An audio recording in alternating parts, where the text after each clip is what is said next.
The morning sky was heavy with clouds, grumbling like a warning drum. Then, without mercy, the rain began wild and loud, flooding the busy streets of Lagos in minutes. But for Amara, there was no turning back. Clutching her frayed umbrella that wobbled in the wind and soaked through at the edges, she stepped into the storm with a single goal: get to work before Madame Ifeoma docked her pay again. Her shoes, barely holding together, squished with every step as muddy water seeped in. The market road was chaotic, hawkers screaming, buses splashing puddles, umbrellas bumping into each other like a crowded dance. Amara dodged them all, her dress clinging to her soaked body, but her pace never slowed. She had seen worse days: hunger, insults, rejection. But she had also learned how to walk with dignity even when the world tried to drown her. By the time she reached the edge of Balogun Market, her hands were numb,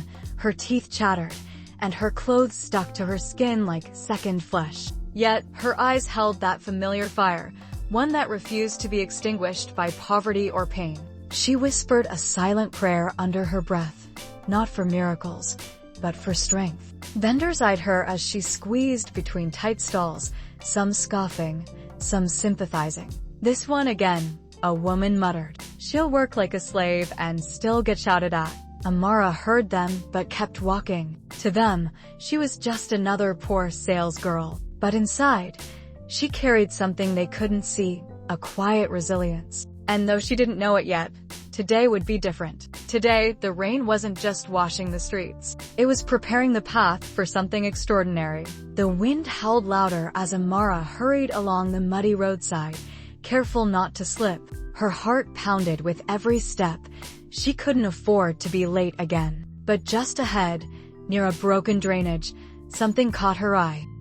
An elderly woman sat hunched on the cold pavement, her clothes drenched, her hands trembling. Raindrops rolled down her wrinkled cheeks like silent tears. People passed by without a glance, some even stepped around her like she was invisible. Amara slowed. Her conscience tugged at her, louder than the rain, stronger than her fear of losing her job. She hesitated, torn. Then she turned back. "Kaama," Amara said softly, kneeling beside the woman. "You'll get sick out here." The woman looked up, her lips quivering. "My legs. They gave out.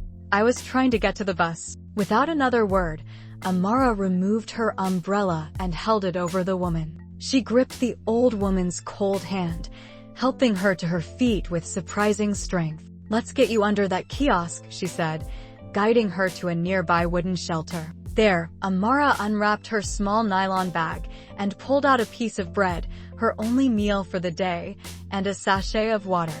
She handed them over.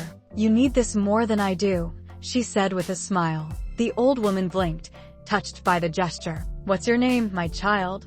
"Amara," she replied, wiping rain from her brow. The woman gave her a long, quiet look. "God bless you, Amara." Amara only nodded, unaware that this single act of kindness had already set something powerful in motion, something that would soon change her life forever. The rain softened to a drizzle, tapping gently on the rusted roof of the kiosk as Amara and the old woman sat side by side on a wooden bench. The city's chaos buzzed faintly in the background, but in that moment, the world felt quieter, almost still. "You're very kind, Amara," the woman said, holding the half-eaten bread with both hands. "These days, people walk past you like you don't exist." Amara gave a small smile. "My mama raised me to see people, not just pass them." The woman nodded slowly. "I'm Mama Grace," she said. "My son just bought me this phone, expensive one. Oh. He said I should use it to watch my gospel shows and video call him anytime I want." She chuckled softly, wiping raindrops from her sleeves. "He worries about me too much, that one. I told him I'm not as fragile as I look." Amara's eyes lit up with curiosity. "He must really love you." "More than life," Mama Grace whispered, a prideful glint in her eyes. "He always says I'm the reason he keeps pushing." Amara was quiet for a moment, warmed by the story. Her own mother had passed when she was 16, leaving behind memories and the strength to survive. Hearing Mama Grace speak stirred something deep within her. "You must be proud," Amara said softly. "I am," Mama Grace replied, studying her. And I have a feeling he would be proud of you too. Amara chuckled, brushing it off. I'm just a sales girl. But Mama Grace said nothing, only smiled, as if she knew something Amara didn't. And just outside the kiosk, the storm had finally cleared, but a new one, quiet and powerful, had already begun to gather. Amara's heart sank as she reached the entrance of the market, her clothes sticking to her skin like a second layer. She glanced at her watch. 9:10 a.m. She was late. Again. The thought of Madame Ifeoma's scolding made her stomach tighten. Still, she straightened her back and walked through the narrow hallway, determined to face whatever came. Amara. Madame Ifeoma's voice cut through the air like a whip. This is the third time this week. Do you think I'm running a charity here? Amara stood still, drenched and exhausted, but kept her voice steady. I'm sorry, madam. The rain, enough excuses. Get to work. Madame Ifeoma snapped, her eyes narrowing as she turned back to her papers. And don't be late again. Or else. Without another word, Amara nodded and moved to her assigned counter, ignoring the stares of her colleagues. As she wiped the glass shelves, she overheard snickers from a group of girls nearby. Did you see her?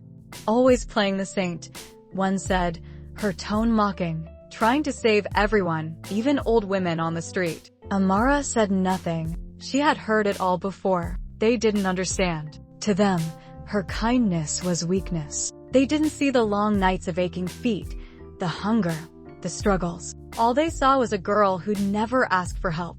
But to Amara, the judgments didn't matter. Kindness, to her, was a treasure, one that no harsh words could ever take away.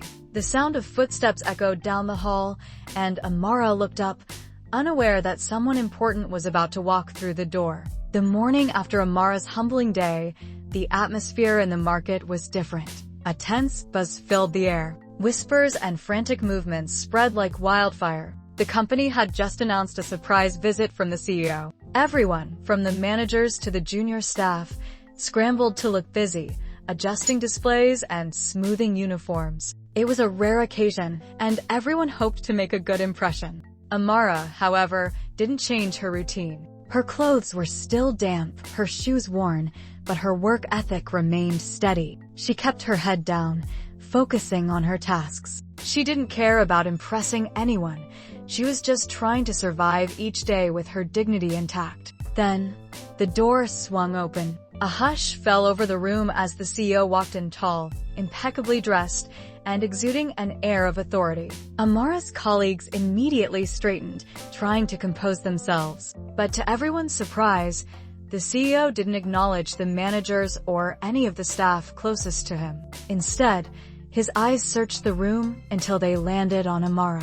Without a moment's hesitation, he walked straight toward her. The bustling room fell silent as he approached, and in a swift movement, he pulled her into a warm, unexpected hug. Amara, he said, his voice deep and filled with gratitude. Thank you. Behind him, Mama Grace appeared, tears in her eyes as she smiled softly. She gave Amara a proud look, as if she had been waiting for this moment. The room was still. Nobody moved, but the storm outside had nothing on the quiet power of this moment. Unaware of how her life was about to change, Amara stood there, stunned. The room remained frozen as the CEO released Amara from the embrace, his eyes full of admiration. You have no idea who I am, do you? He asked softly. Amara blinked, her face flushing with confusion. I'm sorry, sir, I don't. The CEO smiled, then turned to Mama Grace. She nodded and stepped forward, placing a hand on Amara's shoulder. Amara, meet my son, CEO of this company. The words hit Amara like a shockwave. Her eyes widened in disbelief as the realization dawned on her. This man was the son of the woman I helped. Mama Grace's voice trembled as she spoke. I told him about you, about your kindness. When I watched how you treated me, despite having so little yourself, I knew my son needed to know someone like you. Amara was speechless, her heart racing. The room was still, but the atmosphere had shifted. The CEO stepped forward, his tone warm and genuine. Your compassion, Amara, hasn't gone unnoticed. I've been looking for someone with your values to join my team. Effective immediately, I'm promoting you to a managerial position. And I want to ensure you have everything you need: education, resources, support. Amara couldn't find her voice. Her mind raced. Was this real? The kind woman she helped, the one who had smiled at her with such pride, was the mother of the CEO? The weight of the moment pressed down on her, but she felt a surge of hope rise. Mama Grace looked at her, eyes full of silent pride. See? Kindness always finds its way back. Amara's life had just changed forever. In the weeks that followed, Amara's life transformed in ways she could never have imagined. The promotion was only the beginning. Her new position as a manager came with better pay, a comfortable office, and responsibilities she once only dreamed of. The company provided her with training, mentorship, and even a scholarship to continue her education. But more than that, Amara found herself surrounded by a new kind of respect, one that hadn't come from her hard work alone, but from the very values she held dear. Every day, Amara walked into work with a renewed sense of purpose. Her colleagues, who had once mocked her for being too nice, began to approach her differently. They now sought her advice, and some even confided in her. The respect she had earned wasn't just because of her new title, but because they saw the authenticity in her kindness. One afternoon, after a particularly busy day, Amara found herself sitting in her office, reflecting on the journey that had brought her here. Her phone buzzed.